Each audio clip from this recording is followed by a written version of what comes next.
Everything we buy and make, it comes with a story.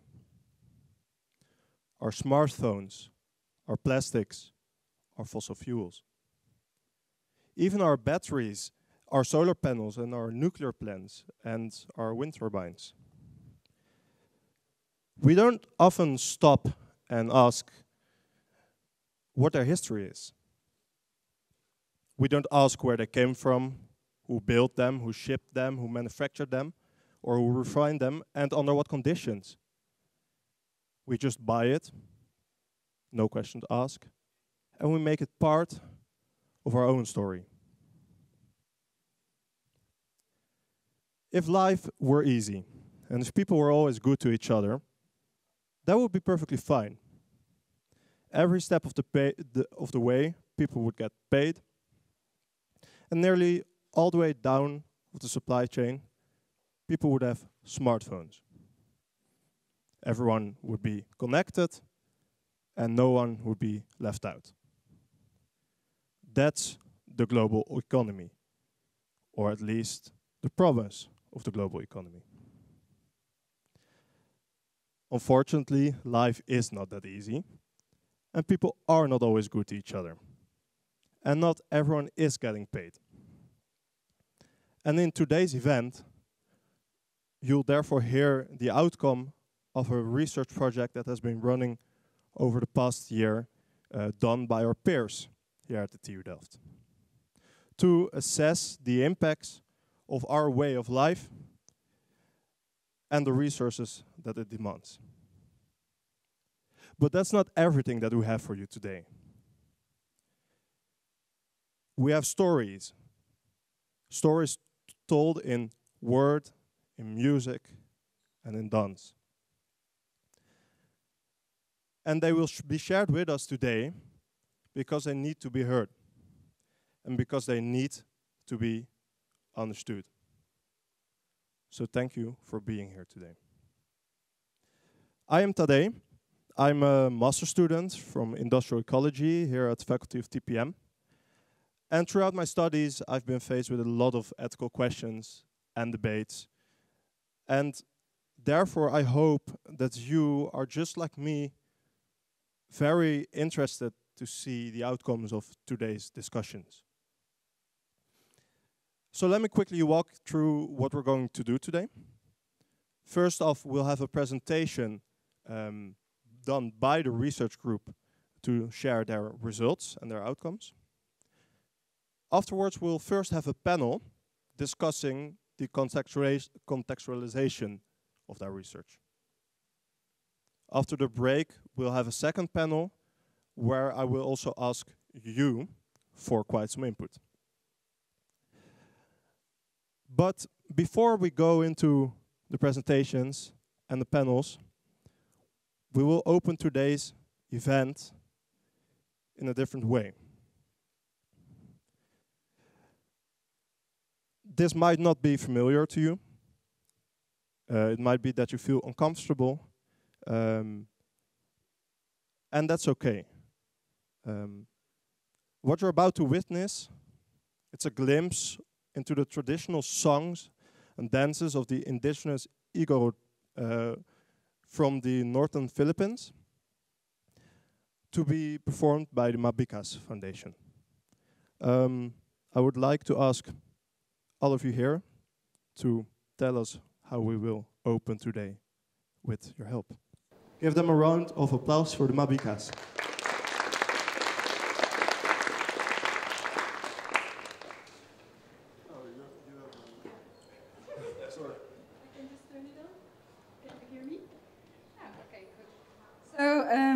Yeah, thank you. With a short intro from Tadé, we would like to tell you that we're going to dance the Igorot dance as an introductory. And hopefully you will going to join us as well, because after like a short song by our singer Mercedes, then there will be some sort of community dancing where hopefully you will get involved to kind of have a feel. At the same time, it's also a warm up and break, right? So to continue what you said, so in our dance, the performance was gonna accompanied by the music. The name is Soyosoy Nandagam, which speaks of the resilience of the indigenous people and also finding peace in nature, which is a living presence viewed not as a resource to exploit, but as a kin, a relative to relate with. So each movement, the one that you're gonna see, carries meaning. And when we raise our hands to the heavens, it's giving reverence to the heavens. And when we put down our hands to the ground, that's giving reverence to the earth that sustains us, that sustains our living. So we invite you to experience this with us. So hopefully when we call and invite and form a circle together, you would join us. But please enjoy our dance.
What an opener. Give them another round of applause, please. Thank you so much.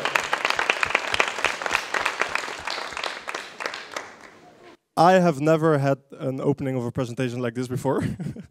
And yes, I'm sweating from all the dancing, but I want to hear from someone in the audience. How did you feel during the public, or sorry, during the dancing? Who would like to share? Or maybe you can first discuss with your neighbor. I would very much like to hear some of your reactions. I see you wanted to react? Oh.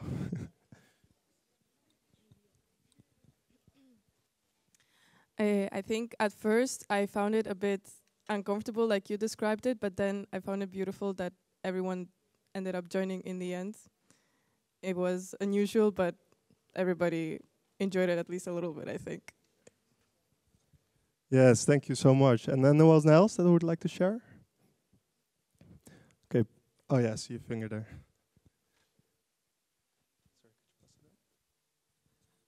I thought the music was quite nice in terms of how the dance steps followed the music. And in a different location, it would actually be really fun to do. I get everyone jumping around and stuff. That's definitely something that I share, but I think we have inspired some people in the library as well, hopefully. Last question here, and then I'll continue. It's not a question. It's just an observation. I thought I was in the gym, by the way. So thanks for my daily exercise now.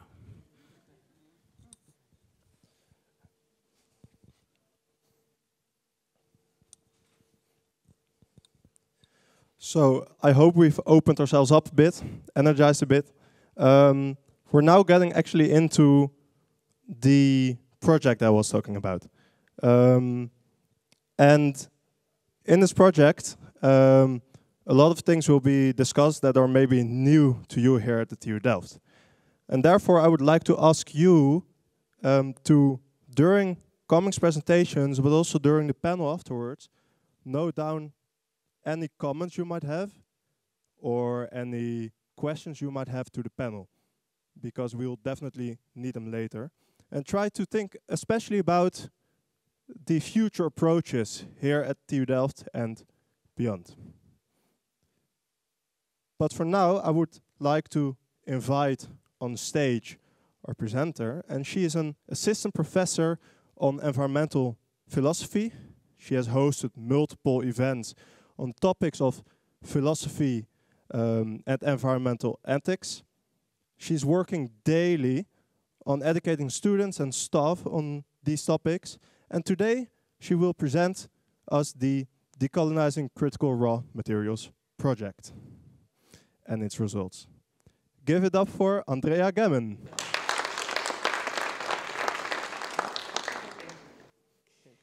I guess I can just click from the... Yes, if you go to the next one. Hi, everyone. That works, okay. Hi, my name is Andrea, like Tadé said. Thank you, Tadé. And thank you also for this dance. I haven't given a talk after I've had a dance, so it's a new experience, and I think it makes these slides even, the risk of them being even more boring. So I'll try to not make them boring. And actually, as Tadé was giving the introduction just a few moments ago, and also during the dance, I was thinking about how, what you'll hear, what I'm going to present in really 10 minutes time, it's really a glimpse of this project. I want to emphasize that, yeah, the project has concluded, and I'm going to share with you what we've done. But what I would like to kind of put the emphasis on in the presentation and also for the panels is that this is kind of, I see this project as a kind of opening up of a new area of research for many people in this community. And so I don't see this project, I don't feel like I'm really presenting like final results today.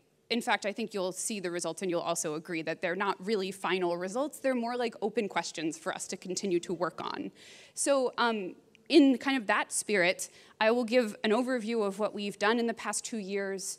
I'm not the main person responsible for this project. I was asked to present the results and present the project, but this is the team that worked on the project. Many of the team members are here today. Tadé, you've already met.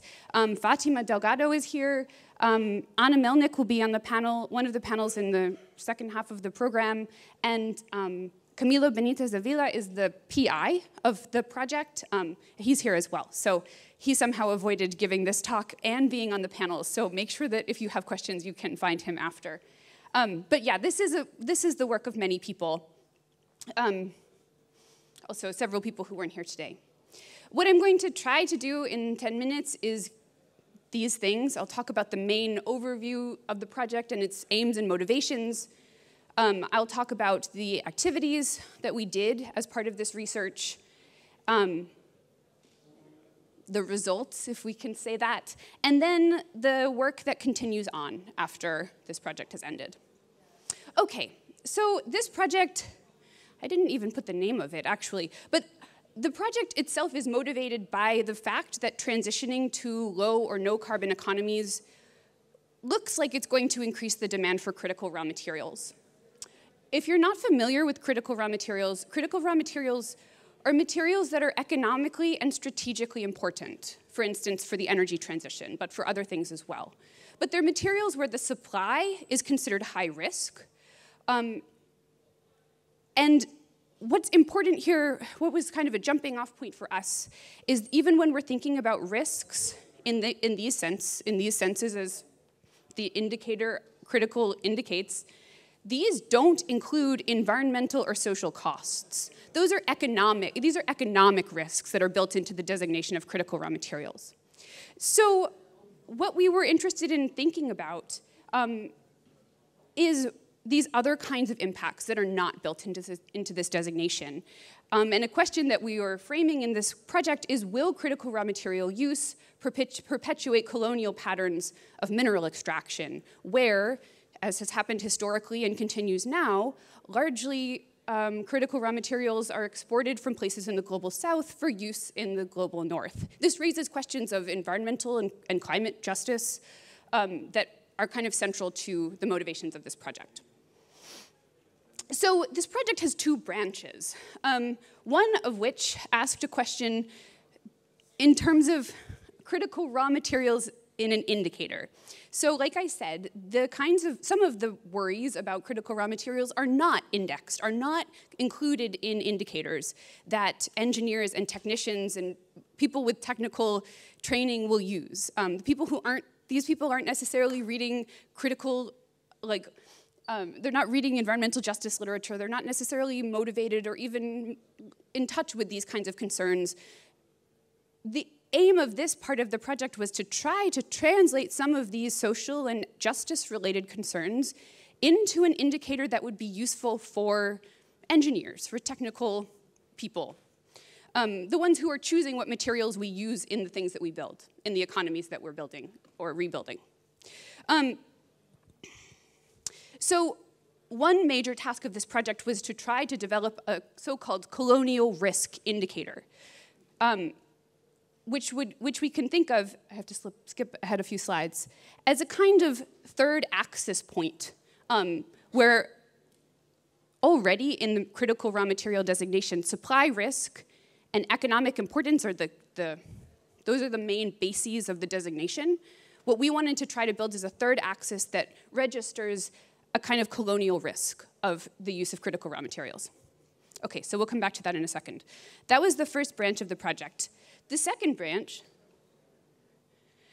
is more kind of interpretive or not quantitative, and it aimed to establish dialogues between people at a university like TU Delft, who are engineers, engineering students, and representatives of impacted groups of indigenous people, perhaps, but not exclusively, who are impacted by material extraction around the world, to try to build meaningful engagement between these groups of people who, generally speaking, don't really have much interaction.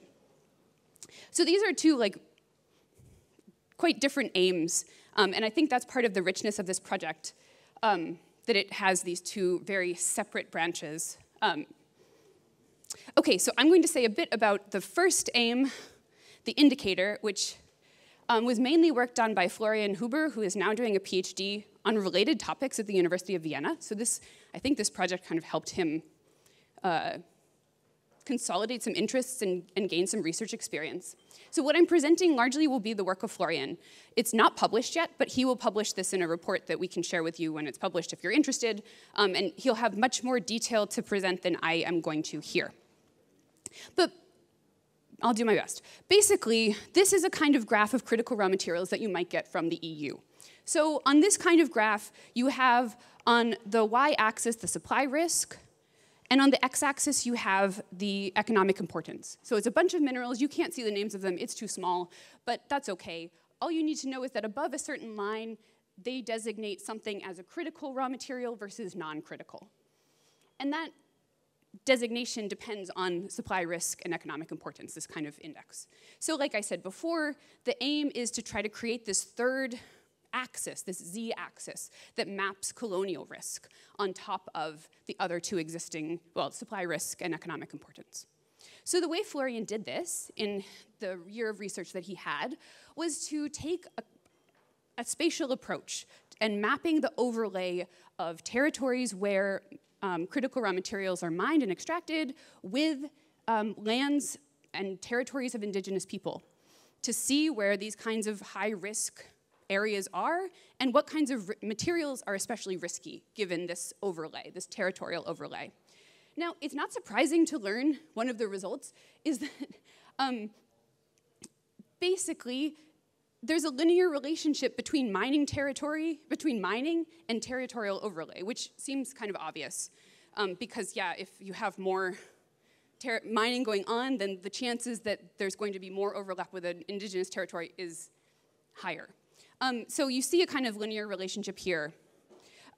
What Florian brought out of his analysis was, so you here have a graph that's similar to the one I just showed on the left, to the one I just showed a few slides ago, where on the y-axis you have supply risk, and on the, you can't see it, but on the x-axis you have economic importance. This is a graph from the EU.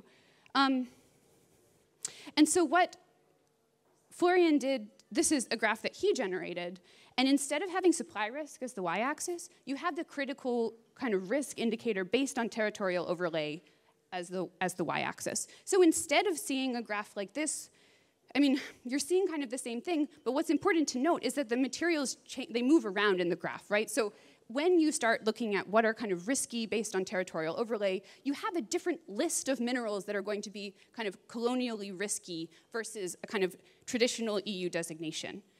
To be very brief, there are basically 8 here, 9 in the next graph, of materials that are, according to this analysis, of higher colonial risk. And these are all materials, as you can see from this slide, that are really important in the energy transition. So what this research shows us is, maybe not surprisingly, many of the materials that we know that we need are also materials that we have to worry about, this colonial aspect. And hopefully an indicator like this starts to bring into light for, I don't know, engineering students, engineers, risks that were otherwise not legible to them, like not showing up to them.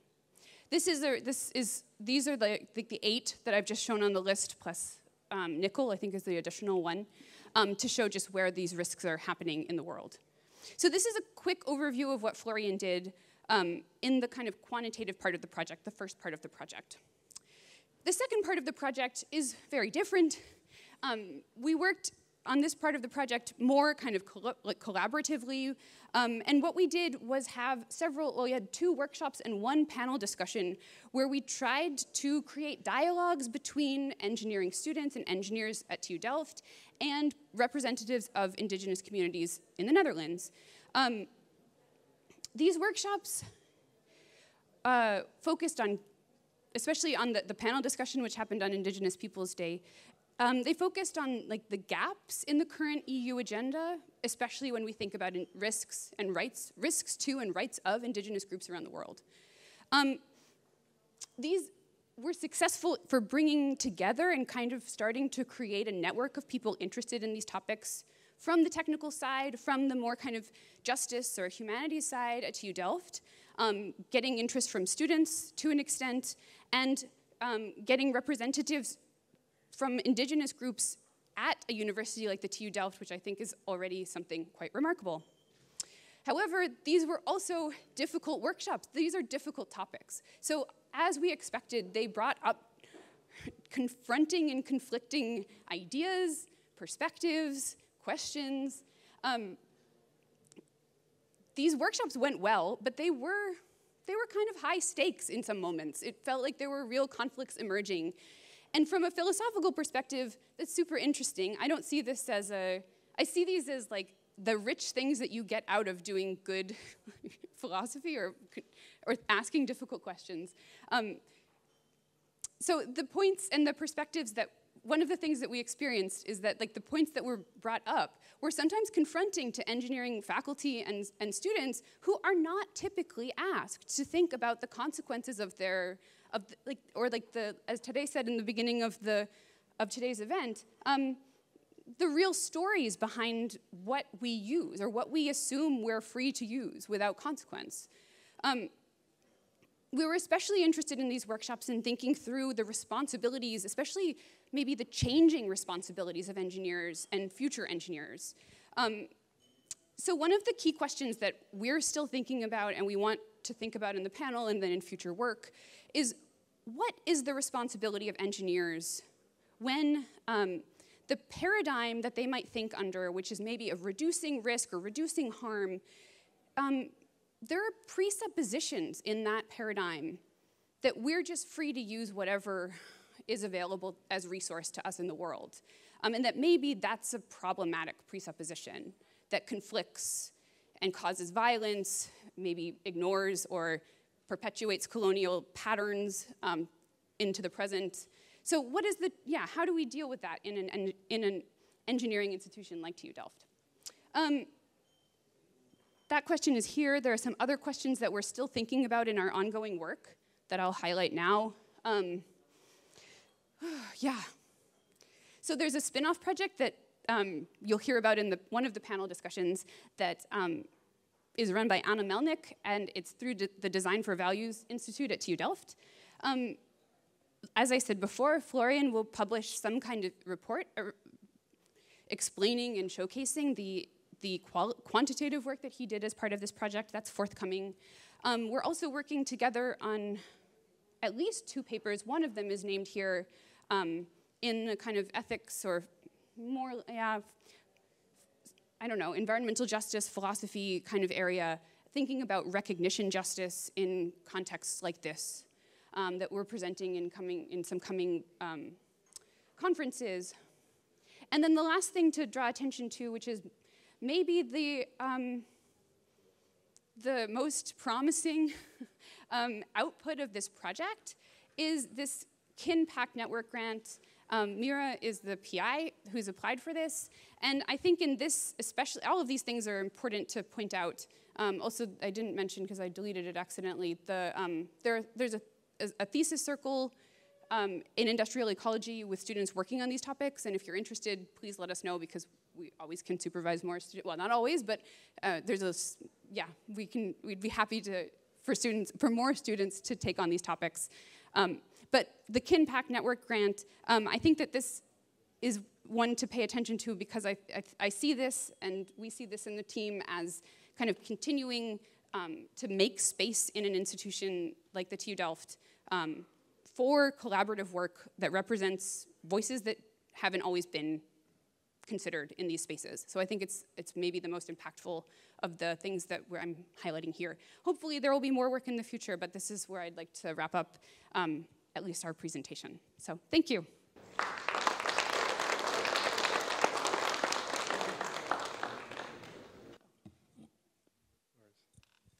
Thank you so much, Andrea. Like you said, there's some results and outcomes, but maybe even more questions and things we want to continue about. So let me remind you again, if you have any questions regarding what we see now, make a note of them. We're going to address them in today's second panel.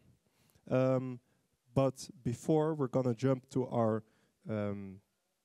first panel.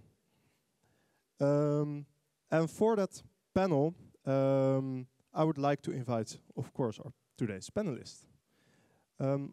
Our first panelist you have already seen today. She's an indigenous Igorot with also a lot of expertise in artificial intelligence and international technology law. She's the leader and founder of the MABIKAs Foundation, and dedicates her work to integrating indigenous perspectives into, amongst others, sustainability, technology, and social impacts. Please give it up for Myra Colis.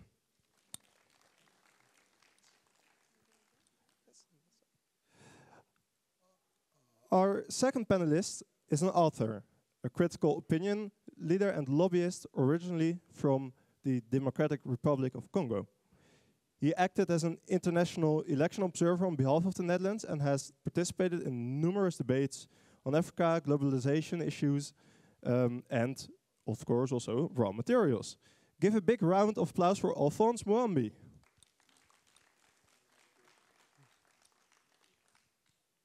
Thirdly, we have another author who just published his book Beyond Sustainability, or Voorbij Duurzaamheid in Dutch. But he's also a researcher and lecturer at Leiden University. His book has received a lot of attention from news channels such as NRC and Trouw, and today he will contribute to our panel with his critical opinions. So please give it up for Shivan Jagru.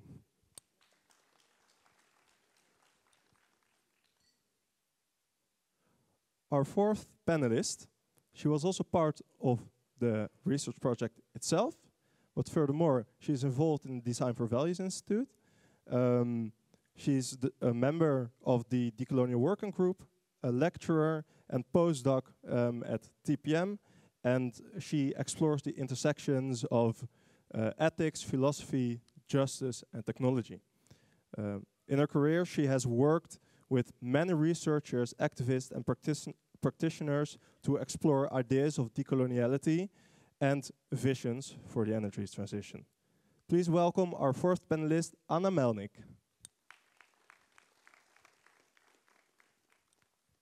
And last but not least, we had a panelist, Mike Buxton, but sadly, he was ill today.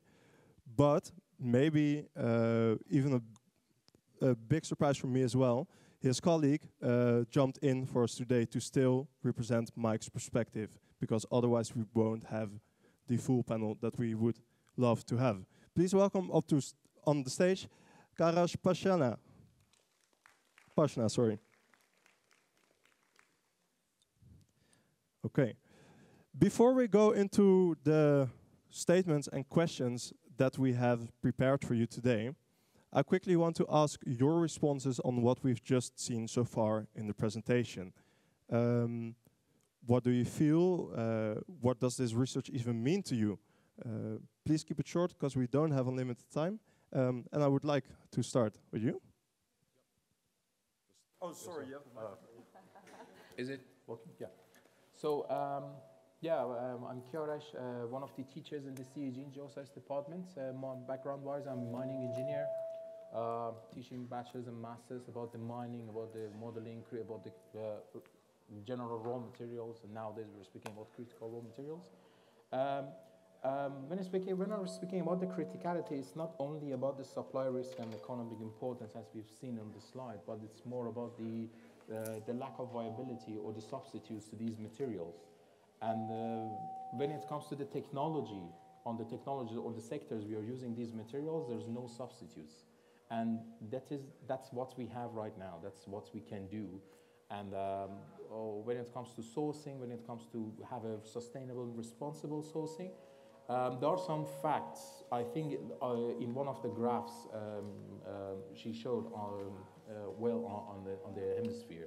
So if you look at the southern hemisphere, you have seen more deposits rather than the northern hemisphere, and there's a reason behind that. That's because of the geology. The geology, which has happened, we are speaking about 4.5 billion years. The Earth did its job very well and nice, and you have seen most of these deposits on the southern hemisphere of the Earth. But what is now happening nowadays, we are seeing most of these technologies, these manufacturing, fabrication, high-tech elements on the northern hemisphere. So the southern hemisphere, countries on the southern hemisphere are supplying these raw materials to the northern ones. But in the past, it was like a linear model. You just take, make, and waste. But now we are speaking about some mutual, beneficial, equitable outcomes. We would like to ensure that we have it in the primary sourcing. So I think some of the results were aligned. If you look at it from geological perspective, at least what I can understand, is that you need to know, you need to have enough transparency and the vision about what's happening about mineral resource value chain. Well, thank you so much for sharing your perspective. So I think some important points you mentioned is that for the technologies within the energy transitions, the materials that we've seen are crucial and there are no substitutes. which of course creates a kind of a wicked problem here. And therefore, I would also like to see your opinion on this event. Yes. All right, so thank you so much. I think this project is really important and topical, so I very much welcome it, and also the language that we can use talking about colonial risk. I think the coloniality of the energy transition is already clear, so the risk is more a question of how much coloniality is it, right? So I think that's an important starting point. I think what I would like to maybe invite us to think about is how we can extend our understanding of colonial risk, because it's not only about these minerals and these places, but also ecosystems that are being destroyed, indigenous rights that are being trampled. And so it's the social and ecological indicators that are part and parcel of this risk. What I also was not missing, but from my more governance and political science background, I would say not only engineers and designers need to think like critically, but also policymakers and governance actors, because they have decision-making power.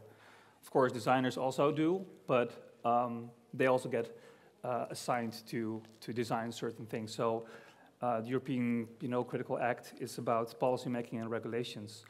How can we take them into the equation and think about this not only in terms of an engineering, but as an institutional project, or decolonial institutional projects almost. And I think the last point I want to highlight is to think of the dialogue question as something that we definitely can invest in more, and also bring to the table indeed engineers, indeed indigenous rights representatives, also policymakers, and representatives of people that are of the industry and of the lobby groups, because we need to have all those powerful actors on the table to think creatively, not only to optimize and let's say address the colonial risks, but also to extend the conversation and to link it to reducing material and energy use. So it's not only about substitutions for me, it's also about thinking how we can move into a conversation of degrowth and a other kind of economy that even doesn't need these resources, or needs it less and less, basically. Yeah, thank you for sharing. So I think what you're trying to tell us is that we should extend, well, maybe not just this project, but at least the way of thinking beyond just the critical raw material usage from an engineering perspective to really a more institutional issue. Yeah, thank you. Mira. I really like what you said about are there any alternatives to these critical raw materials? And indeed, of course, you pointed out also something about the colonial risk. But what I like about the research is that you're able to do like a typography overlay, right? A territorial overlay. So where are these critical raw materials coming from? I like where you set the map, where the bauxite, the nickel, the gold, they are coming from these areas. And as you can see, in these areas are always, of course, where indigenous communities are, which I represent. So in short, I would like to say that the importance of the research for me, representing also the indigenous communities, that you cannot really talk about critical raw materials without talking about us, right? Because that's where you get those critical raw materials that build the products and things that we use now in anywhere in the world. And the funny thing is that wherever we are, we talk about green transition, we talk about COP, we talk about all these things towards a green future, but we never talk about indigenous people and the impact to the indigenous communities where these are being extracted. And so that's something I want to add. Like, you cannot talk about critical raw materials without having us in there. Thank you. Perfect. Yeah, thank you so much for sharing also your perspective on this. And Alphonse, you've also seen now the presentation, and I would like to hear from your perspective, working also from more maybe a political perspective. How do you see the research and its meaning? Am I good? Let's start. Okay, so thank you very much for the research. It was very, very interesting. It's very good for engineers to know where these critical materials are coming from, but also which impact it's making at the local people, but also the environment in which the people are living. But also how these critical materials are linked to the wars and conflicts. It's very important for the engineers when they are thinking about the product they are making to know where these products are coming from. And I'm here from the DRC, Congo.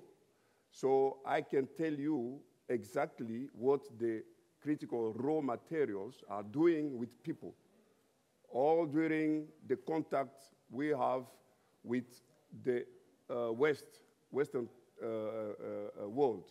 So until now, it's almost, I don't know how many years, but still now we have the impact in Congo about these critical materials. So I will be back in these talks about it, but this is how what I can say now. Thank you so much. So I think what you're trying to share with us here is that it's not just critical raw material extraction and that itself might have some impacts, but these impacts impact people. And yeah. You don't have not to think about the materials, the minerals, but think about the people who are living there. Oh. So, but the question is, how can you ask to the engineer who is working here to think about the people who are living there, dancing, like we have here? Eh?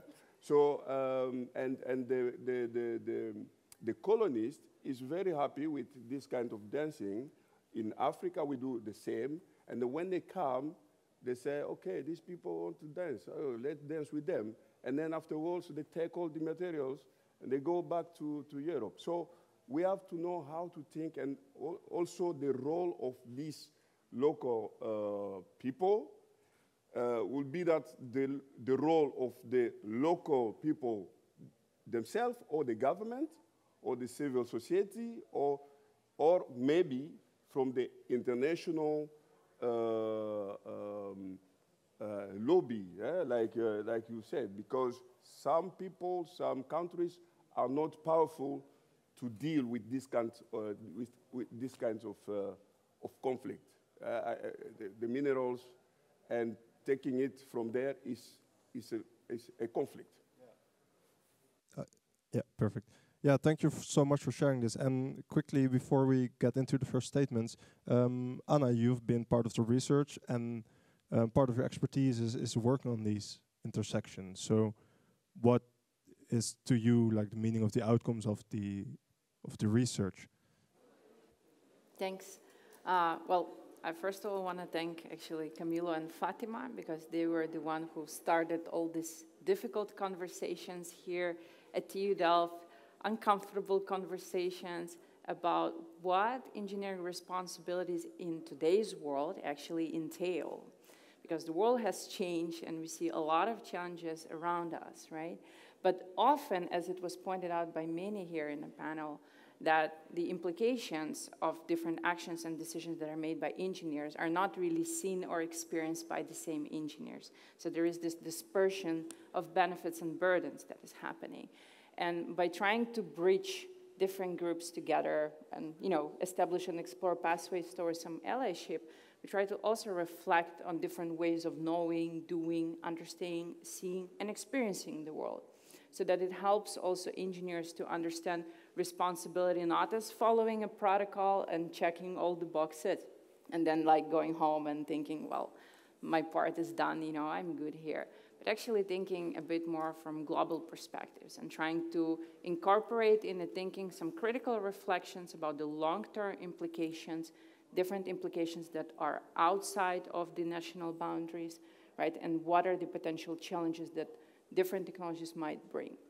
We're at the very beginning, that was rightly pinpointed by Andrea, but we really hope, and we also see a lot this kind of, coming from our students, that there is a lot of care and interest to discover this new idea of engineer and engineering responsibility actually growing within people, bottom up. So we are really hopeful that this kind of discussion and engagement will also help to kind of, establish a new pathway where a different future is possible, not the one we're looking at now. Yeah, thank you so much, Anna. And I think I would like to continue with the next statement, which has some connections with something that all of you have mentioned before, because I've heard some of you mention the relationship between the engineers here and the people impacted by the materials that we use elsewhere on our planet. And I can imagine that it's not very easy, at least it's not for me as a student, to directly imagine or feel or understand the impacts I might create when I use a certain material, let's say gold, in something I am designing. So a question that we've been facing, like in the research project, is how can you make this connection also with people who are working very deeply into this quantitative field? And of course, we've tried to do this with the indicator of territorial overlap. But that brings me to the first question that we had on that indicator. Is territorial overlay, is it a good indicator to map colonial risk of mining critical raw materials? But maybe first, before we go to you, panel, let's hear from the public as well with a raise of hands. Territorial overlay, how do you feel? Is it a good indicator to map out these risks? If you feel like yes, please raise your hand. I see some hands. Is there someone who would like to respond to this?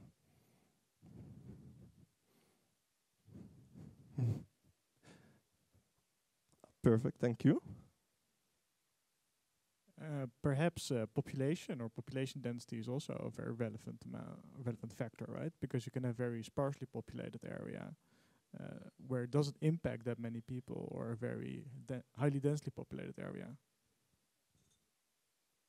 Maybe it does take it into account, I don't know. But so you would say, like, to extend the indicator of territorial overlap with also some indicators showing how many people actually live on this place.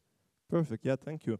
And for the people who didn't agree with it being a good indicator, why couldn't it be, or why not? I mean, it is definitely not sufficient. Some mining is doing a lot more harm than other, but how to quantify that I don't know. I have no good idea in the moment.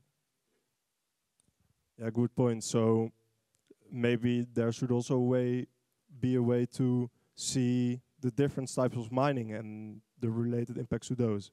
Yeah, perfect, thank you. Let's switch to the panel. Who agrees with it being a good indicator? That's no one, I guess. One. Please, Anna, can you elaborate? I agree to a certain extent, of course. To the extent I agree that it is possible to even make a good indicator, which I think is questionable in itself, right? To what extent quantitative indicators can actually speak about qualitative aspects. And I think what was also mentioned by a couple of people here in the audience, right, and was emphasized before, that of course there are a lot of qualitative aspects that are very important and that are very hard to capture in any kind of number indicator or something. However, some of overlays is an attempt to do so, and it's an important attempt. Why? Because it helps to challenge the existing paradigms that are actually neglecting those qualitative aspects and open up kind of a gap, so that there are more questions to come to explore it. Yeah. Mira, I see you nodding. Oh, yeah. Yeah, definitely. I would say the territorial overlay is not just a good indicator, but it's a good start, I would say. But also, like what you said, it's not enough, right? It's not enough indicator. But I would say it's a good start, because pointing out where exactly on the map or on the globe do these critical raw materials are extracted is a good indicator where to begin, right? And once you begin and you see where they are, you could actually see and try to understand deeper in further research how are these geographical locations, how are the political, cultural, and all these intersections affect or impact the people, not just the people, but also the system. Why are they able to extract this by not considering the community involved? But I'd say it's a good start also, because knowing where they are, we could also see which of these geographical locations are collectivist in nature, meaning to say your mindset is collective in nature, indigenous perspective, traditional perspective, non-Western perspective, versus the geographical locations who are very individualist in nature, right? And there you could actually analyze that our mindset are different, collectivist versus individualist. If you are collectivist, you tend to look at critical raw materials as not a commodity, not a product to exploit, but indeed resources to be able to find a way to reciprocate, be able to take care of, so it could multiply naturally. As opposed to the individualist, non-Western perspective, where we see it as a commodity, so we try to exploit as much as possible, and so we could see also the different in mindset. So yes, territorial overlay is definitely a good start and a good indicator for me. Yeah, I feel like you also wanted to respond. I'll come to you in a bit, Steven. Oh. Yes, I think maybe what I think is, so it's a good indicator, a good start as a set of indicators, I think. But we also have to challenge the term critical raw materials. It's a very colonial category. Because if you already have this term, you isolate a particular rock, specific material, specific mineral, and move away the landscape, the culture around it, and the history around it, which is a very like reductivist and colonial way of thinking about it. I think that's the starting point. And how can we take them back and kind of use those relations as indicators? And we have done this before. It's called an environmental impact assessment, but mostly from, coming from the West, from the States. Can we make use of the idea of an environmental impact assessment and translate it into something like a colonial impact assessment, having the social, ecological, cultural criteria that you can check as design requirements? But maybe the most important criteria would be local consent. Like, does the local community give consent for this project, for this mining project? If not, then you can design as much as you like, but if you don't have consent, maybe that's the problem. So first start engaging with the community before you go back to the design table and optimize the system. Yeah. Thank you for sharing. And I want to go back to you, because this maybe relates to something you mentioned before, because of course I can understand that asking this consent is super important, but then how do we go about the fact that we still kind of need the materials for the energy transition? How do you feel about this? Yeah, to be honest, I'm an engineer. We work with numbers, not words, because what I believe, numbers never lie. And when I'm trying to digest the question of how we can phrase it from mining perspective, we can divide it into two different stories we have. One is about the raw material itself and about the criticality. When it comes to the raw materials, we have a code. I'm not sure if everyone agrees on it, but I would think it's one of the darkest facts that we have in our lives, and that is when you cannot grow something, you have to mine it. If you're looking for food, if you're looking for milk, if you want for cheese, you can rely on livestock. Well, if you're looking for lithium, if you're looking for copper, cobalt, for example, the tables that she showed, you need to mine them. And I'm not saying this. You can find it in many museums, such as the famous one in the UK. They have a big phrase of it. If you cannot grow something, you have to mine it. The thing is, as I think one of the audience mentioned about the population, that's one of the trends we have. So we have two trends, actually. One trend is the population is growing. However, there are some speculations that the gradient of this increment is now declining, but still we are quite in an overpopulated planet. We are living in a quite overpopulated planet. And the second thing is that we have two transitions. One is digital transitions and one is energy transitions. When it comes to the digital transition, in the past we have had such solutions in a way that we can accommodate everyone around into this party. So it's like everyone can have smartphones, everyone can have just imagine these microphones, the wire systems, the lighting system, all this stuff. But when it comes to the energy transition, it is posed by the countries, which is mostly from the first world countries, that they're enough to change from the traditional way of securing energy to more sustainable, responsible ways. So it's simply just removing oil and gas and focus on how we can store and use electricity, and how we can implement such idea in transportation, in communication, for example, electric cars, smartphones, laptops. That such idea and approach pose a huge demand that cannot be easily answered by the supply. And when we are speaking about the supply, that's another thing about the raw materials is how we can source them from the planet. So we have different techniques for primary, let's call it terrestrial mining, which you have open pit mine or you have underground mine. You can think about recycling, you can think about deep sea mining, you can think about space mining. But I would say the latter options combined together cannot answer the demand that you have or you need in the next, for instance, 20 years. So still primary mining is the dominant one. Terrestrial mining is the power. And there's no option for now, based on the technology, based on the condition, based on the balance between supply and demand we have right now, to go for alternatives, to think about subsidies. So even the criticality by itself, if we just ignore this element, the raw material by itself, these materials themselves, there are things that we need them. Why some of these raw materials become critical is, as what we mentioned about the supply risk, because of the economic importance, because of their deposit style.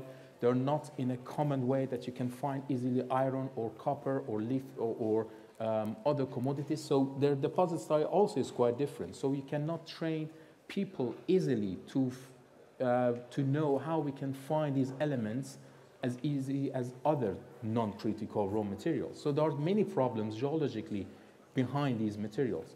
And when we are speaking about the criticality, there are two factors we need to consider. One is about the time, and one it becomes the scale. When we are speaking about the criticality, we are speaking about the scale of EU, and if you increase the scale, most of these will not be critical anymore. And we are speaking about the time, so that table that she showed, it is published every 3 years by the EU, European Commission. So we are expecting even more elements become critical by the end of 2026. Yeah. Maybe can I continue on this, because I think this relates back to our second statement, and also something coming up in the panel, because you mentioned, like, at least from a mining perspective, probably the time aspect is threatening a different approach, right?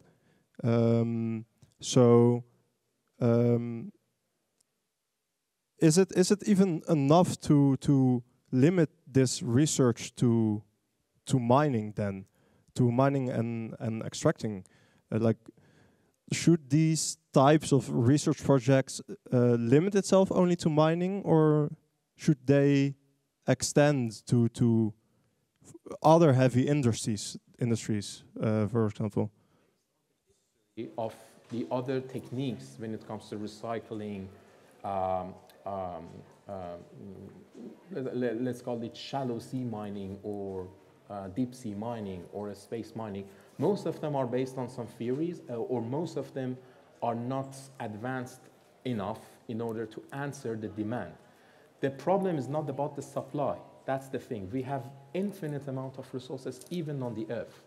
The problem is how portion of this resource, that we call it as a reserve. Resource is the thing that is generated by the earth, 4.5 billion years that has been taken, and the planet and the earth did its job well. The thing is, based on the technology we have, based on the cost, based on several factors, not all of it becomes feasible and viable for mining. So, and then the size of the reserve is just an imaginary thing. It can be increased, it can be decreased. So this doesn't mean that the other options are not viable to think about the research, yes, but based on what we have right now, they cannot be an option A in order to stand against the mining. So yeah, let's go indeed to Alphonse. I see pointing indeed. So in the short term, we probably won't be able to switch to other types of mining, which would then indirectly mean we would still need to mine the way we do now and still need to get the materials for our energy transition. But of course, as the research has shown, there's also some impacts related to this. And Alphonse, you raised your hand there. So what's this from your perspective? How do you see the maybe also on the short term continuing? I want to talk about the colonialism of the raw materials, because here I hear a lot of technique, you know, how to do with the materials, how critical it is. But the question I would like to ask is the territoriality. Who is the owner of these critical materials? You can say the owner is the local people, the country itself, but you have in the, and that is also the way the colonialism started. Coming from the West, going to the global South, and taking from there the raw materials. And there are a lot of philosophers of that time who said that the global South is there to keep keep the reserve of the world, to make it to keep it for the rest of the world. And until now, I think that is the way all these big companies are looking at these countries or these critical materials. So if we want to know how it is, to whom it belongs, I think we have also to see, to go back to the history of the colonialism, which is going until now in the neo-colonialism, and also the legality of these things. Because if you take the country like Congo, it was decided to be a country, even not a country, a company, in 1845 in Berlin. And at that time, Congo was not on the table. And the Netherlands were on the table, the French were on the table, the West world were on the table, and they decided that Congo belonged to them. And that spirit, that colonial spirit, is continuing until now. Every president who is coming on the power and try to change things, then you will hear, no, he's not democratic enough, and then he must move. And then they take someone else who is not even caring about the local people, who is not caring about the environmental or whatever for the well-being of the people. They put them there, and they say, he is good for us. It's like, that's the situation of Mobutu Sese Seko, which was the president of Congo, and that is now Kagame, who is the president of Rwanda, who is going in Congo, killing people, and then we make a deal. Ursula von der Leyen, the EU, made deal with Kagame in order to have these raw critical materials from Rwanda to the EU. So I think this territoriality thing, it's very, very important to decide who is the owner of this raw material. Yeah. It's very important in the geopolitics. Yeah. I see you nodding a lot, Shivan. I mean, this is the elephant in the room, right? So, you know, political leaders historically have kind of overexploited the global south, and now they are underdeveloped, right? But if we need their resources, we come in there and say, oh, it's for a good cause, to green our transition, for, you know, have better AI systems. But what about resource sovereignty, right? What about first asking permission? Not only that, but also questioning the demand side. We talk about supply chain justice and supply of these resources, but what about demand? Which sectors do we need to just phase out? Get rid of all the private jets, all the SUVs, all the heavy industries? Why do we need so much energy? What kind of economy, what kind of society do we support with it? So the critical raw materials, that's a social project to mine them. It's not a technical project. First of all, it's a social project. Then we need to think, okay, if this is a social project, how does this impact these communities?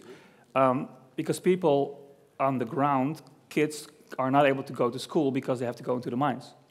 So it's a social intervention. So you need to rethink your the starting point of why you need these minerals in the first place. And we can do with less minerals, we can do with less energy resources, but it's a political question, and therefore we need to also think with designers, with engineers, about this starting point, because, like, historically, universities have been a colonial risk, right? They have been a colonial project as well, so we need to unpack the coloniality of knowledge within the university and how that kind of seeps in the design questions and design requirements. Yeah, Mira, you want to elaborate as well? I totally agree with what you said, both. And also, when in reply to you said something about, yeah, for now we don't have any alternative to critical raw materials. So these are really needed now in our development economically. And indeed, for the green transition, they are also necessary. So let's give that as a fact. So there's nothing we can do for now. But my strong opinion lies in the extractivism of these critical raw materials. When you extract them from communities and lands that don't give you necessarily a proper free and prior consent, as you have mentioned, consent from the people, that's really a gateway to harming the community. The interesting thing is colonialism is not only from a foreign, not only external, but also internally. Because in countries like the Philippines, for example, Suriname, or those in the global south, the governments will really just say, okay, do come, mine our resources here in the name of economic progress. Of course, from the part of indigenous people, we are also for economic progress. Why not, right?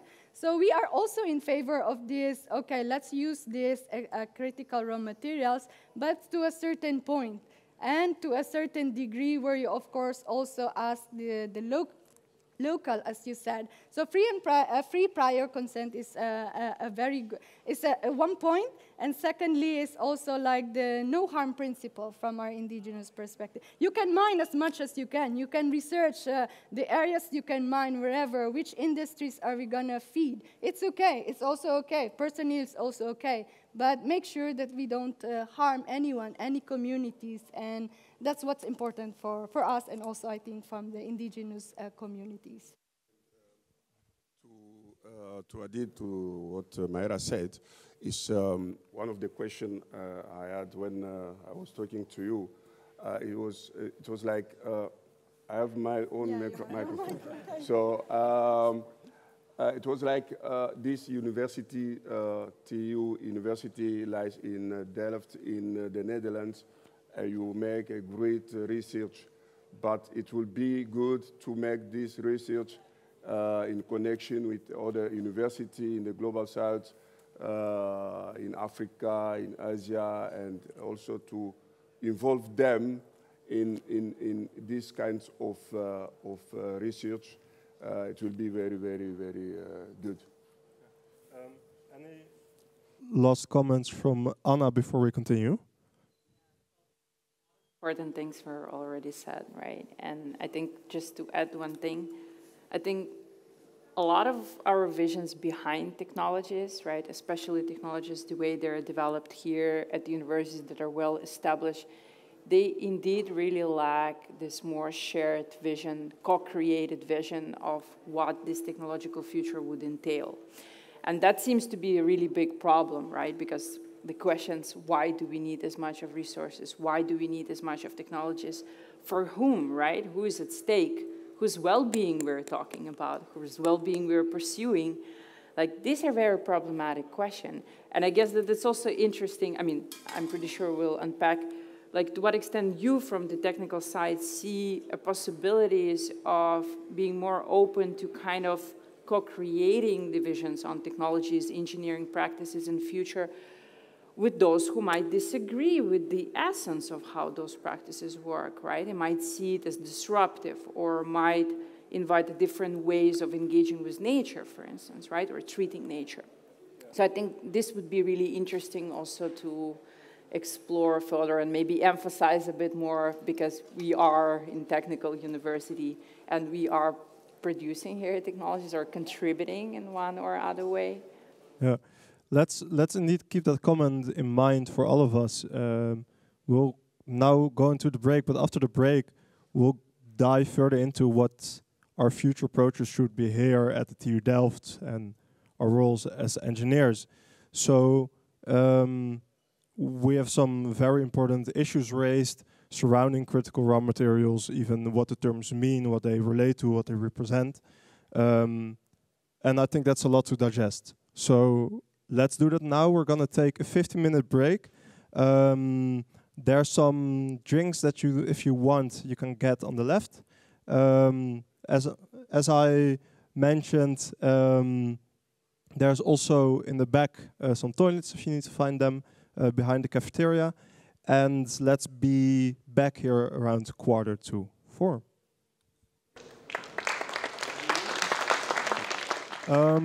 So welcome back, everyone. We're about to continue with the second panel, the approaches for the future for the TU Delft. How do we continue after everything we've heard today, the questions, the wicked problem that's described? But before we go to the panel, of course, I already asked you for your input. So please find your neighbor, someone close to you, and discuss together what question or statement you would like to have addressed. Take about 2-3 minutes, and we'll get to those in a bit. If you don't have a direct neighbor, find someone else in the audience. Feel free to move around. But take about 2-3 minutes, and we'll address them.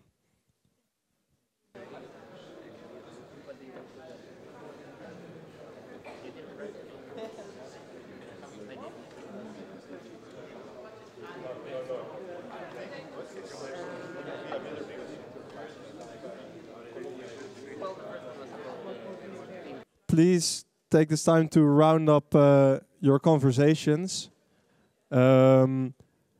because I would like to bring the conversation on the stage. Let's see with a raise of hands. Who has a question already that they are really saying this is something that I should ask now directly?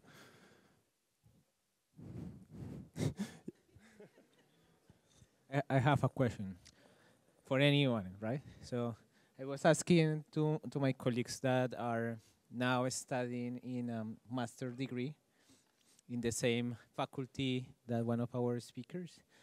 And I asked them if we can expect that the engineer that is in the field, for example, assessing the risk or whatsoever, for making decision of opening a new mine or for exploring, would that engineer lead to the same conclusion if he's hired by the company as if that person was hired by the community?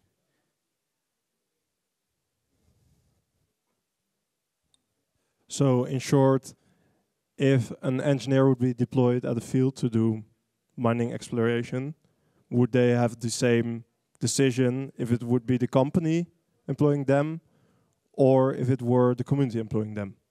Perfect. I see your hand raising. You would like to respond? Okay. When it comes to the activities in other countries, so companies are, when they're responsible for exploration, we are speaking about the companies, we call them major players. And these major players, they have been dedicated to mining and exploring resources for hundreds years at least. Most of them, they are quite historical. They have a historical background in mining industry. I have an example here, if you don't mind. I had this note from my colleague Mike, and an example is quite, I think it's might be related to your question. That's the case study in Peru. That is, there's a mine that is called Laveco, if I'm not mistaken the pronunciation. If it is wrong, please correct me. Is a larger scale copper mine located in the southern part of Peru, producing 330,000 kilogram, 100,000 refined copper per year. So it's quite a large mine. It commenced mining in 2022, and community relations were fundamental to ensuring acceptance of the project and obtaining a license to operate. The company employed local people to interact with local stakeholders to ensure transparency and mutual understanding. So the thing, when it comes to the local people, it is important. When you are as an engineer, we call these people geological engineer, who they have a knowledge and background about politics, economy, geology, about the processing, about what's happening in the country when it comes to they apply for permits, legislation, all this stuff. When they want to look for new resources, one of the dynamics they have to consider or take into account is to have this communication and interaction with the locals, with the natives. And it's very important for the companies that when they, usually as a team, when they look for a new resource in a new area after mapping and understanding, okay, who's who, where we can focus on the exploration. Usually companies, they're not necessarily force themselves, but they encourage their members to have this communication with the locals. But there's no guarantee that all the companies, all those who are responsible for finding resources will oblige to this unwritten rule. And here I would like to pinpoint one of the key things that we were discussing about the interaction between the government and the companies. It is the full responsibility of the government to force these companies to comply with these rules. If they're looking for example, extraction, if they're looking for exploration, they have to hire people from the locals inside that country. They need to be engaged in a fair and a transparent collaboration with the locals. So they have to make it visible for everyone of what's happening. And this is one of the things that in the past it is missed. And because the companies, what's happening in the companies, they simply just want to maximize their revenue.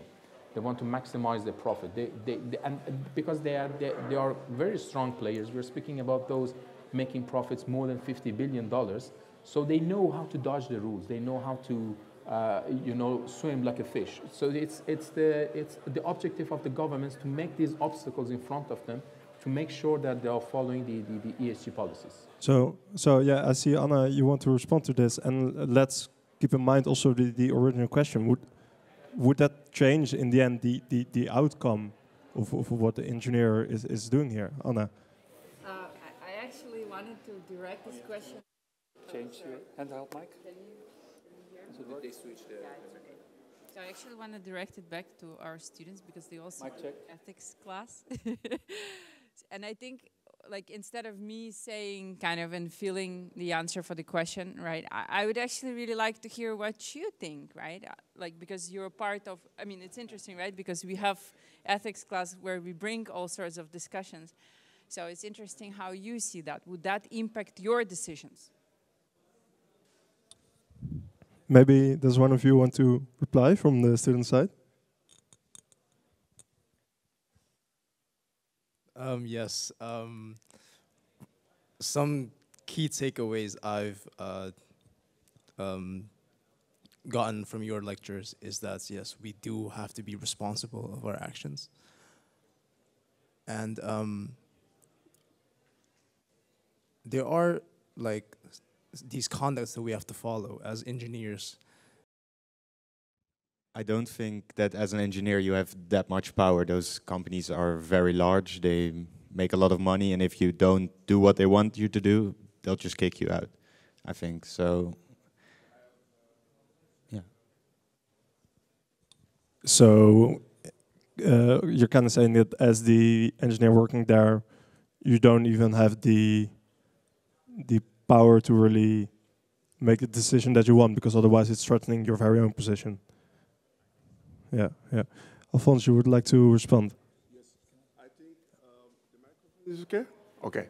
I think it's very important to encourage our engineers to keep working on thinking, on innovating, and also, and all these lobby, political lobby things, we need to do it. And the information the engineers have about the conflict minerals, critical minerals, is good enough for them to bring it in their way of working.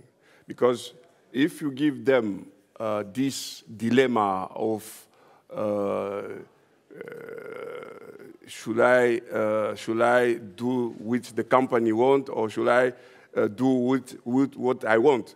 Because an engineer coming from the TU Delft, you want to work, to have money, to build his family, etc. But also being aware. But the thing is, the local governments and the companies. My colleague here said about the companies, the local governments must give the direction to how the companies must deal with the local people, the local interests, etc. But my dear colleague, the problem is we have to do with much more powerful companies, which are even decided who is coming on the power in a certain country. And then, when you come on the power from that company, you must also do what the company is asking to you. I give you an example. Sierra Leone is one of the examples. They don't have any say on what is going on in the minerals world. And Congo, I will be back to Congo. There is, when the president comes in power, which president it can be, then you have the World Bank coming there. The World Bank is a big bank giving money and deciding how to manage that money. And when the World Bank came, they talked to the president. Look, Mr. the President, we want to give you money. But before to give you money, we want you to have to give all this, how do you say, the management of the minerals from your country. You have to give it to Glencore. Glencore is a big company in Switzerland. Yes, and you have to give to them because they know how to sell off, to deal with all these minerals. So automatically, the government has nothing to say. Because when you say something, so the World Bank will not help you in developing your country, in paying the teachers, all these things, you can forget about it. So we have a big discussion about, and I come back to who is the owner, because when you see the World Bank is powerful, Glencore is powerful, And then how can you deal with them? So I think there's two very important things you're raising here. So it's not only that the engineer is working in a company maybe directly threatening their position, but the companies are so large and so powerful, you're saying that they can even kind of control what the government is saying. So even if there would be a mining company trying to collaborate with the government to maybe more ethically mine certain materials, it's still not the government in power. Yeah. But let's try again and keep in mind here the role of the engineer as well, because just like me, there's quite some students in the field or in our audience here asking, okay, but what does that mean for me here? And I'll come to you in a bit, Alphonse. Let's go to Shivans first. Engineers can help us with there. Yeah. But I think it would be, just resonating with this, it would be good to not individualize the engineer or the designer, because they operate within a system. And that system can be a company system, or it can be a public environment, or it can be community driven. But there is a system in play, and we need to understand the relation between the engineer and the system in which they operate. And I'll give you a quick example, because it helps us to think about the power dynamics of that system. It's not critical raw materials, but it's an example from gas extraction. Around over 35 kilometers near the coast of Gaza, there's a gas reserve. It's called the gas marine, or the Gaza Marine Gas Reserve, over 1 billion cubical feet. And it's actually territory of Palestine, because it's so close to their land. However, Israel does not recognize Palestine. Therefore, they would say, okay, this is not a resource that belongs to this country, because it's not a country. We are exploring it. And this is what they did in 2021. They started exploring it. They started giving out permits to, among others, BP. So yes, we can have resource sovereignty, but if this is not recognized by state authorities, and if it's not ethically dealt with, for example, by the European Commission, then you still are dependent on the powers that be. As an engineer, you depend on those companies, those organizations that will extract by any means necessary, even though it is your resource. So we have to grapple with this power dynamic and include it in our teaching, include it in our education, include it in our thinking, not as individual engineers, but as engineering communities, and as a broader kind of communities that engage with this as a public concern, not as an individual concern. Yeah, thank you, Shivans, for your elaboration. Anna, I want to go to you. You want to respond as well? Quick one, and then I can pass it to Myra.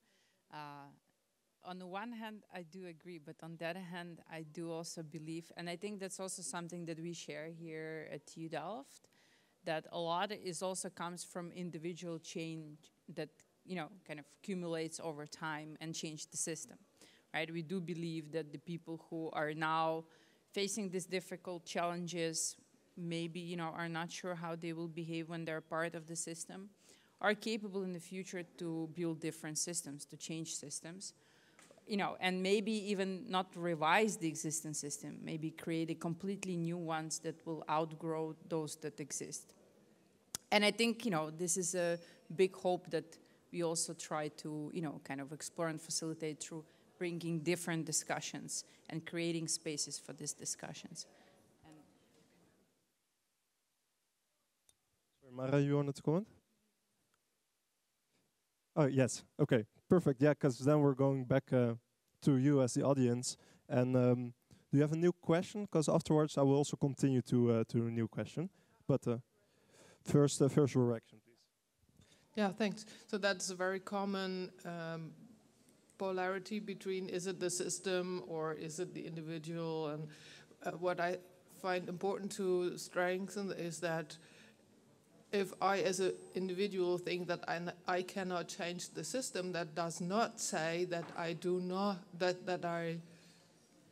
react from what's my conscience. I can still do the good thing without having the hope to revolutionize things, and still work on that as well. But because I'm saying this because I often hear people saying, "Oh, I'm an individual, I cannot do anything," and then they do the wrong things because they think they are just an individual. And I have hard times hearing these things. Yeah, thank you. I see some questions or some hands being raised in the audience. I'll first come to you and then to you. Well, thank you to the audience, to the panel. One thing I just want to say is, I don't want to point finger at individuals, engineers. It's not the right path. But I'm looking at Delft. Technical University, Delft. How are you going to separate yourself from dancing with the devil? Because at the end of the day, you need funds, right? And who are those giving you the funds? These are the people that have the power in the region. So my problem there is that the ethics thing, you cannot take it away completely. You need to face that. You need to start teaching that right from the class. The student needs to know that. Because probably now they don't have the power to do that. A time will come that they will have the strength to go up and do something better about it. But the bottom line is that how do we separate ourselves from the devil? Because all the people that have the power, they can't control all those regions or all those mining. So, yeah, how do you take yourself away from them?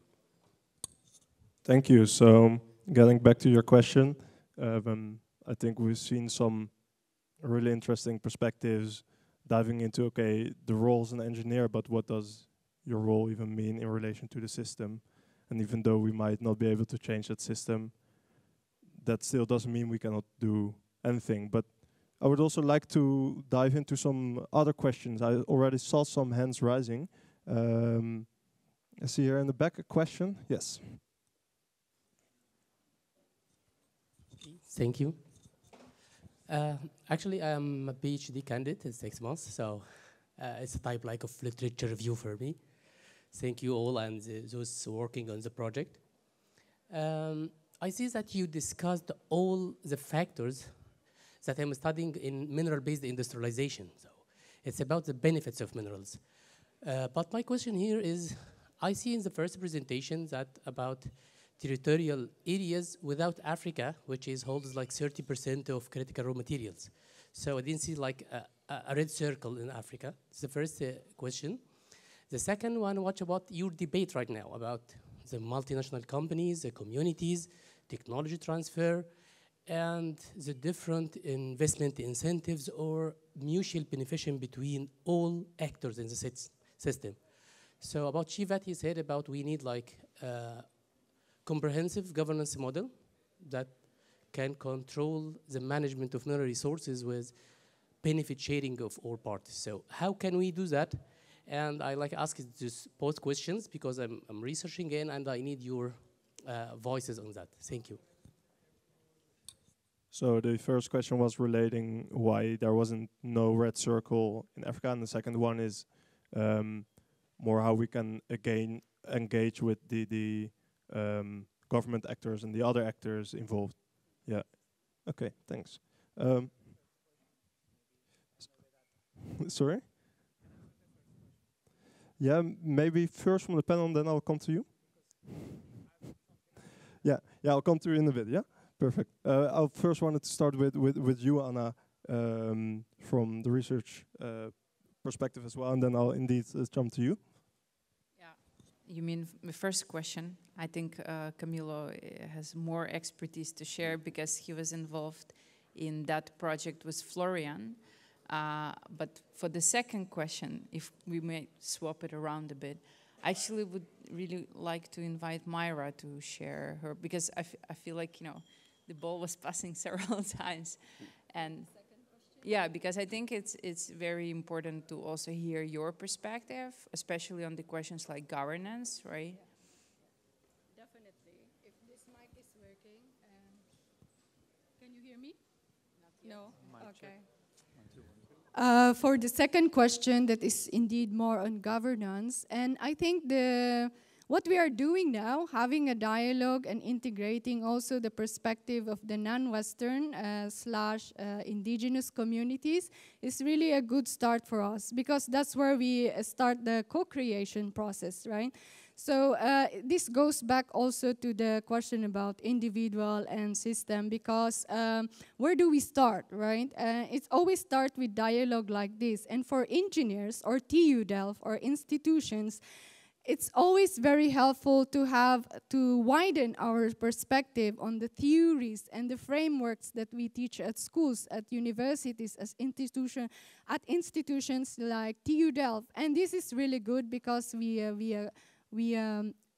power up this kind of conversations, and from that, I think the change could really start. And I don't agree that as an individual we don't have power. I do believe that we do have a power, and we start to influence the demand, because we talk about supply and demand. As individuals, as consumers, as institutions, we can always influence demand, because funding institutions, they will not fund projects or things that has no demand, right? But if you define or shape the demand, say for example, you're talking about projects that involve critical raw materials, are these ethically extracted? These kind of questions, like you can involve these kind of questions in your projects, and if they are, yes, of course, that's like one of the factors that you can consider. But again, this comes only, the awareness of this thing can only be possible if you also widen your perspective. We can widen our perspective if we involve different perspective from different regions, from different kind of societies, and from there, as we shape the demand, I think the funding institutions will look, what is the demand for? What is the character of this demand? What are the things that we should meet in order to meet this kind of demand? So I do believe that we really have a power. Indigenous communities have power. We as consumers have power. We can define it. And so I don't really agree that not just because we are individual, we don't have a say on this thing. Yeah, that's just what I want to add. I see you want to respond? Yeah. I will start with your comment. I totally agree that it's not because these students are saying that we don't have the power. We have the power. Just assume that now, if we have these ESG policies, we haven't had such the same framework in the last 50 years ago, but now we have it, and many of the companies are just trying to comply with these policies. So the thing is, the progress cannot be traced or cannot be tracked fully to measure how many of the engineers are really doing their jobs ethically or responding or in the ESG policies. It's hard to track it, but we can sense the progress in a large or in a long time frame. When it comes to the ethics, that's, for example, the course we have in the combining different topics and how we can respect ethics to our studies. When it comes to applying the idea of ethics into something, the engineers, they have to have this, it's not about the knowledge, but it's about the responsibility they are taking, or they want to have this responsibility towards what they are making by the end of the project. Right now, as we are speaking, there's a class. Actually, I have to be there, to be honest, in this class, but now I'm here in the panel. I asked few of my TAs to be there. We have a course that is called Field Exploration Project. We give the students the case studies in South Africa. They have to take the acid mine drainage, the radioactivity, many of the environmental aspects into account when it comes to the primary mining, when it comes to remining the tailings.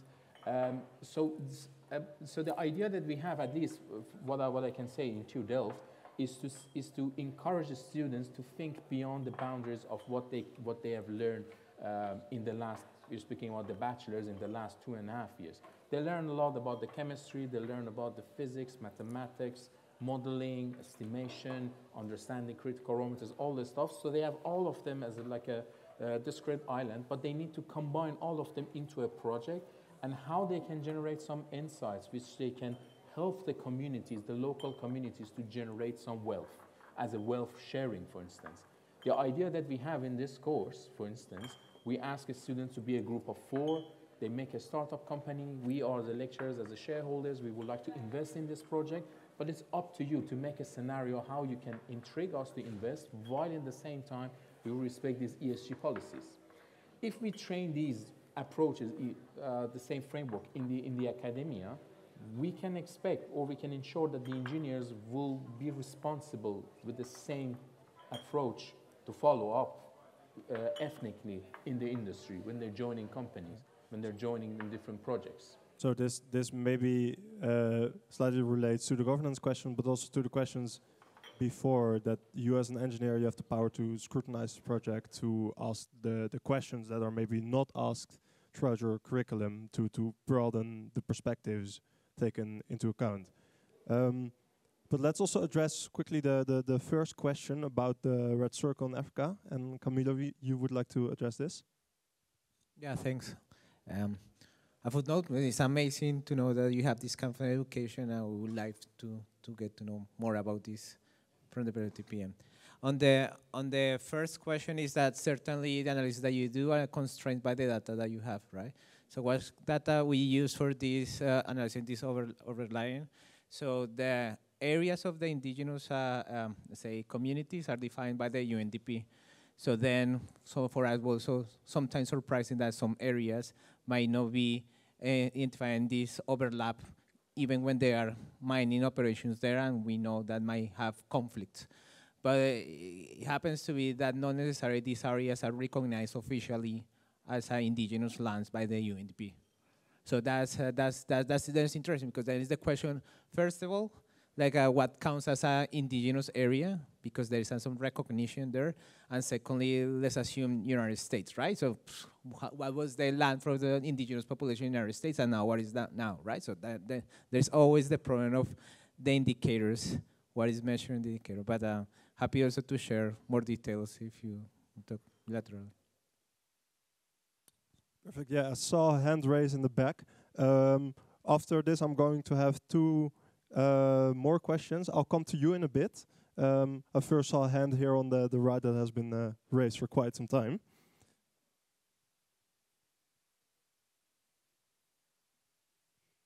Yes, it's more like a question and a comment. Yeah, what is the role of the engineers? But also, I think sometimes that we're on the key words that the panel is using, like ethics, responsibility, informed consent forms, are still optional. They're still options. They're not mandatory. There is no punity on applying or not, depending on whatever context you are. And what you mentioned the case of Peru, but then there is one of the cases, one of the largest Canadian companies doing legal mining. And I say it in these ways because it has been already informed that even though you compile to the legal procedures to have an approval from the community, has been jeopardized and manipulated just to compile with the benefits that the governments, the local regional governments, are already agreed upon by doing lobbies with these companies. And that can go to the regional level, to the national level, but also to the whole context level, at least for countries like my country in Ecuador and the surrounding countries. They're already signing these fair trade agreements with Canada and other countries, and this has already been discussed. So at the end of the day, it's like I understand the frustration that comes to engineers and designers, that they want to go further, but also why these topics are not included into the main core of the curriculum, and it's just an option. Or if I have to do an ethics course, it's because it's part of like a mandatory course. But I think we have to go further. Otherwise, we just are keeping the same system. Now it's critical raw materials.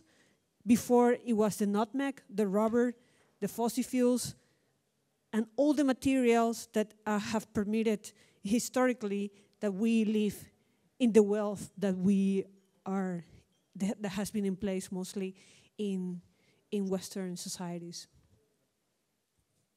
Thank you for the comment. So I think one point you want to share with us is that it goes again beyond just critical raw materials, because these kind of discussions that we're having here now might have also happened earlier for other materials, fossil fuels, of course.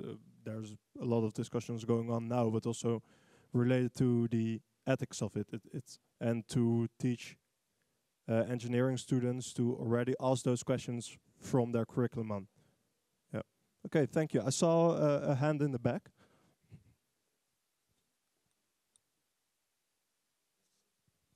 Thank you. My question is on the topic of ethical questions for engineers to ask. I would like the panel's insights on whether it is ethical for an engineer not to try and work within the system to provide the most efficient solution to a given problem with these critical raw materials, as opposed to trying to go outside of the system and change the system to help the communities in that way. Would it not be, in at least the short term, more beneficial to try and work within the system to create more efficient solutions which provide more utilities for the communities as it is? So do I understand your question correctly if you're asking what's more ethical, to try and work outside of the system for well, really more the systematic change, or work within to make it more efficient to, in the short term, already reduce certain impacts and bring about ethical questions? Yeah, perfect. For the panel, Shihant, let's start with you. Question, mic check. Yes, I think it's a very good question. I think it's, for me at least, it's not either or, it's and, and it very much depends on how you individually resonate with or feel more comfortable with. I mean, I know like students that do work for, you know, big companies like Shell, because they feel they can make an impact there, because they have the expertise, they have the ideas, and they feel they can make that ethical change within those companies and systems. So I think that depends on also, you know, whether you feel more comfortable with engaging with energy communities outside of it, more community-based maybe. So it's not for me either or, but how you personally feel, what's your role. And oftentimes it's a journey, right? Sometimes it's going in and out these systems, and you feel you can have an impact after you've been gaining experience outside of the system, and then you know more adequately how to impact the system within.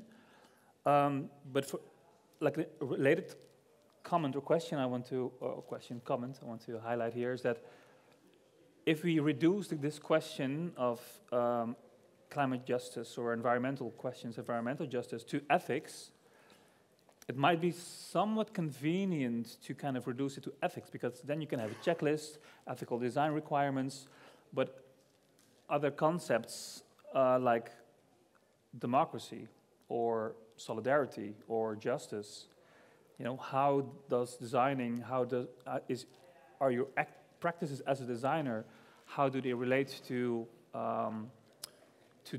democratic power, democratic decision making? Yes, there's ethics involved there, but it's also part of the broader system. And then you can think also about which agency do you have within and outside of that system. So for me, it's also broadening up the notion of ethics to a more democratic debate. Thank you. No. Thank you for your input. And Anna, I see you nodding. I would like to hear what you want to say. Yeah, thanks. Maybe just to add one thing. I think what struck me the most is the word efficiency, because I think that that's a really like a Pandora box that is really unclear what is there at stake. And I do think that, you know, it's very important observation that you mentioned, that it's not either or, and we should not put ourselves in the choices where we need to choose either or, because you can't make a right choice when you're under this pressure. But what you can do, you can question efficiency of what and for whom, you know? So what exactly is that you do, for instance, while entering a big company? Like, who's gonna benefit from the things you do, right? And try to bring your own incentives, your own values and the things you care about, like, you know, a better, cleaner planet, happy people around, you know, not disrupting technologically some communities, for the sake of some other group of people benefiting somewhere far away from there. And the small remark regarding ethics, I think here in Delft we don't see ethics as a checklist approach, and we also don't follow it like really, top-down ethical theories, but we really try to, kind of question different notions. And democracy, for instance, solidarity and community are some of the notions that we also find important to question, right? So efficiency, that is an interesting term, right? What does value even mean? And I think here at TU Delft, people will have a very different interpretation of efficiency that might be even conflicting interpretations.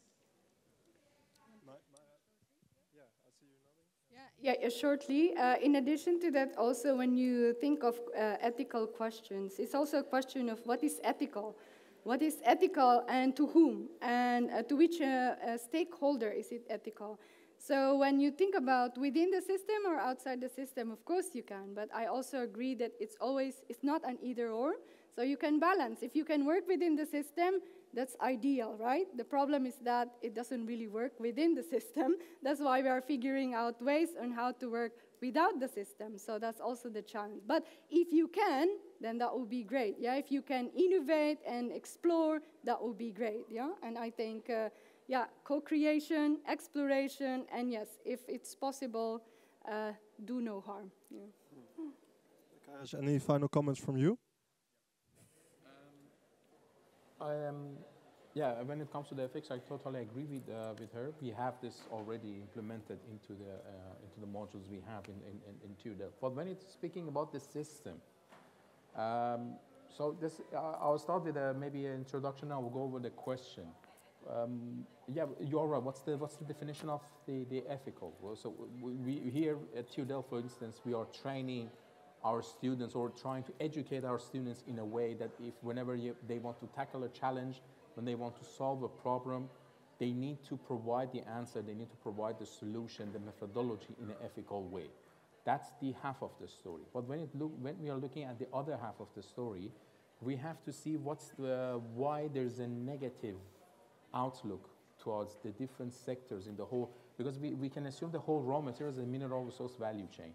While we are looking at the whole system in a negative way from the ethics or from the sustainability perspective, and where exactly these such ideas are coming from. That's actually my question. I'm just assume that I have no knowledge from the outside. I'm just looking at it from mining perspective, because usually people pointing mining industry as the one who's making such mess or makes this so chaos in the environment.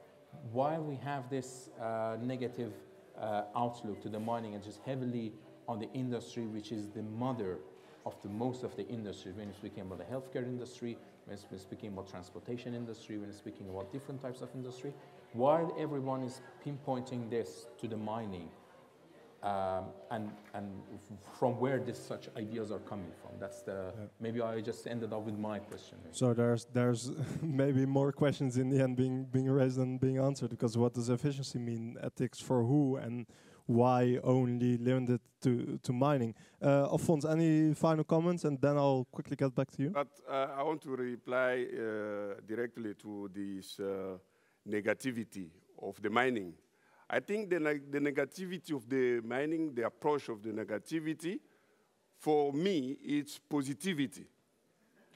Because I do not want to look at the mining like you are looking at the mining.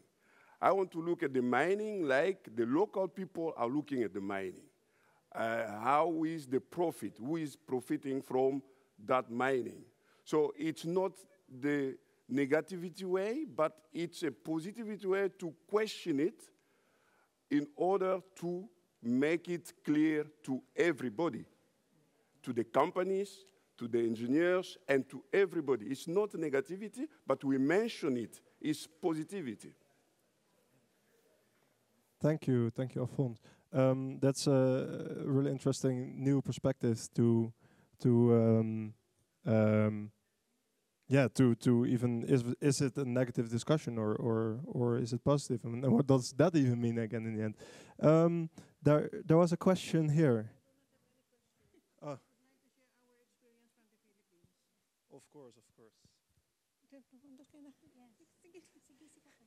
We come from the northern part of the Philippines, where the area is a resource base.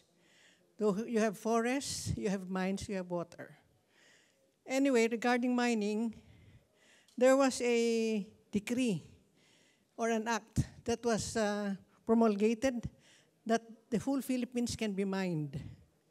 So we now have several mining companies coming to the Philippines with the consent of the government. Historically, we had the Tidings-McDuffie Law, the Parity Act, where the United States, when the United States ruled the Philippines for 50 years, they said that they can mine the resources of the country, and the Filipinos can also mine in the United States. But that never happened. How can we afford to go to the United States? So they have been mining every time. All the gold that comes from the Philippines goes to the United States. I say, if we only own our gold reserves, we are not asking aid even from the other countries because we have our own gold, we have our gold reserves. So actually this is my first time to come here and I'm overwhelmed with this one. And even with the discussion, I was not following it.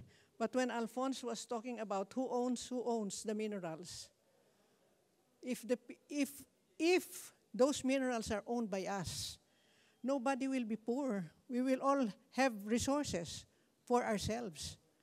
But what is happening now is we have these mining companies who come to our country, and these are allowed by the government to come here, and when the people protest, they are killed. That's what's happening in our country, and I don't know if it's the same thing that's happening in other countries, where you have these mining companies. So that's what I want to share, and our other companions here, because they also want to share their own experience. Hello, everyone. I'm Rene June Abaya. I would just like to share my experience when I was, as I remember, my grandfather owned a piece of land, which is being, it's not being mined, but it's very, the mining company is a very wide area, so we didn't know if because my grandfather's land is a mountain, so I believe that under it is being mined, so we didn't know that. I would just like to share about what, when I was a child, we go visit our grandfather, and I remember that the river is just yellow, it's just mud, no fish, yellow and gray. The lake is gray, so that's what I remember. And then until now, my mother, of course, when your grandfather have a piece of land, then you inherit it. So I inherit one. So now we are going back there to visit or to plant something. But then the plants and the livestocks just dying because of those chemicals that they are using in the mining. And because what do you call that? When how do you call that? The development, yeah, the development. Build, or something like that. Is that known? The development that's being developed, and we are going back there because before it was just forest. It was just forest. Is nobody. Your neighbor is kilometers away, but now it's the mining is your neighbor. So there's a lot of people, and then the mining company promised to is starting to buy this piece of land, and they are promising to pay of course a lot of money, and promising to, of course, and when you have that money, and then of course you are thinking, hey, I can use this money, but then they still didn't pay, and they're already mining the piece of land. So they didn't pay off. no, and then when these people are protesting for because how come they are mining this land of them and it's not yet paid, and they are going and they're being killed. So and that is the story. That is what I can. I am only sharing how I yes, experience through mining. Thank you so much for sharing your story. Yes, perfect. Hi, I'm Mercedes. I don't know if I can express myself, but I came here and expecting just to sing or something to dance with you guys. But when I enter and I'm hearing about the discussion, the dialogue, I said, oh my God, it's like I'm back to my younger days. Because in my own experience, when I was grade 6, something like that, we did a barricade not to mine my place.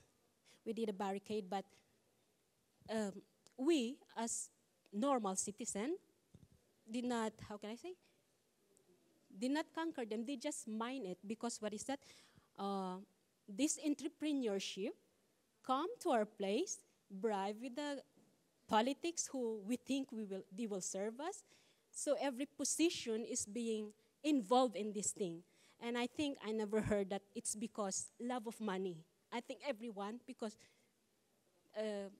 it's the love of money, that they just want to have money, but they don't. That's why it's just like I asked Anna, that is there a course or something in the future students that they will enlighten the knowledge of these people to bring this topic or something for future generation, because what is that?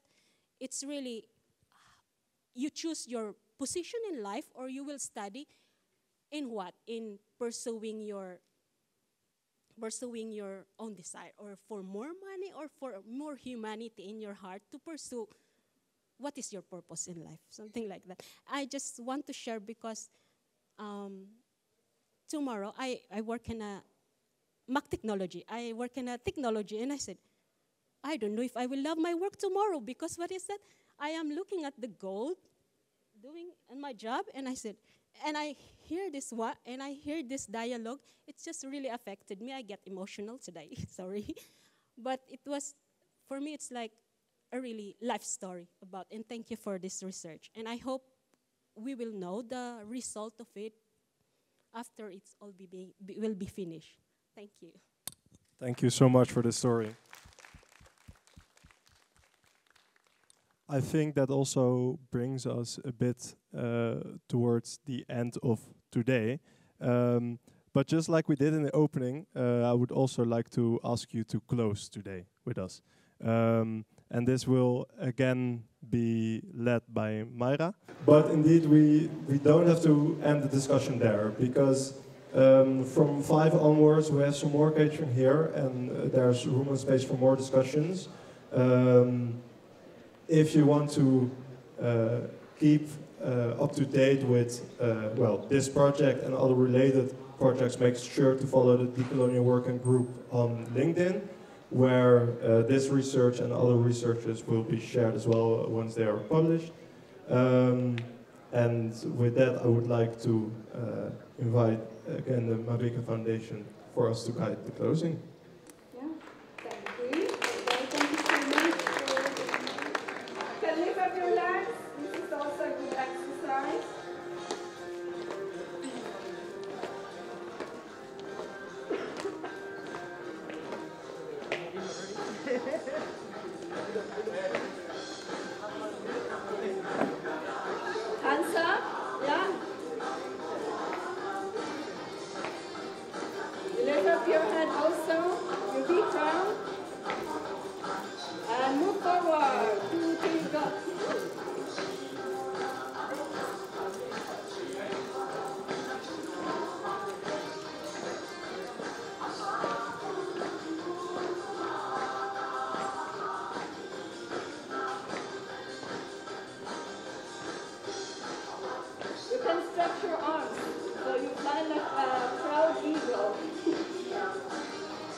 can dance on your place. And get ready for moving towards the center.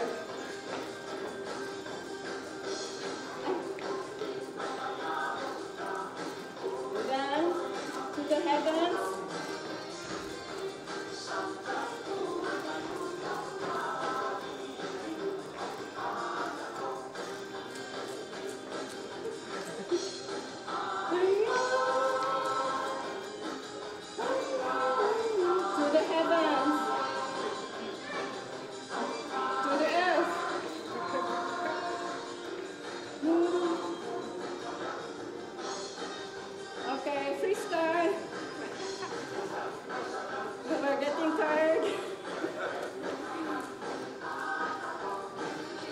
Like a bird.